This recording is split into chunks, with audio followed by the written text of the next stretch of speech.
Prof, you're talking about Macron and the French by extension, having their footprint in Kenya and East Africa by extension, of course, the Anglophone conglomeration. Remember that in 2020, Macron was president and Uhuru Kenyatta was president here. They signed a deal and they signed some deals. One of the deals was to the construction of the Rironi-Mau Summit. Yes. 233-kilometer stretch at a cost of between 150 to 200 billion.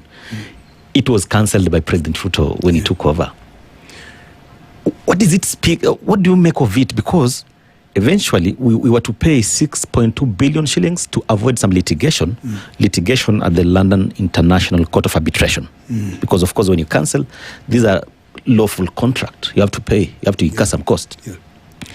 What do you make of it? Is it that maybe the president wants to be in control, that I have to craft this thing from zero, not maybe in the mantra of governments existing for posterity and in perpetuity?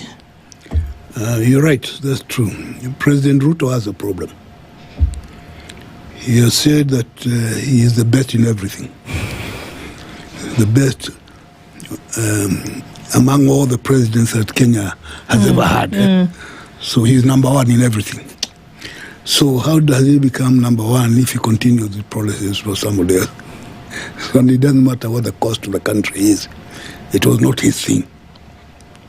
So he cancelled it. And I don't know who advises him, but he's made a lot of blunders along the way. And so this was such a blunder. But that does not affect the personal interaction between Macron and Ruto. Personal? Yeah, it's personal. And then they said, now, what can we do?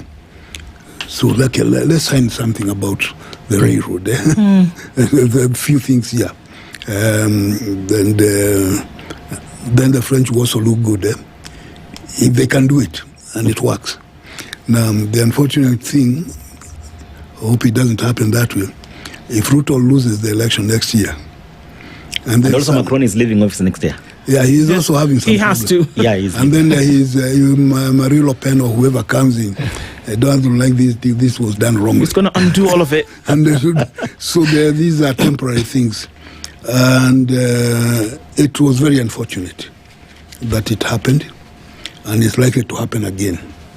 The attempt to look as if you are number one in everything and everybody else is useless is very dangerous for the country, because a good leader should be able to build on what others have done, improve on it, and do it much better.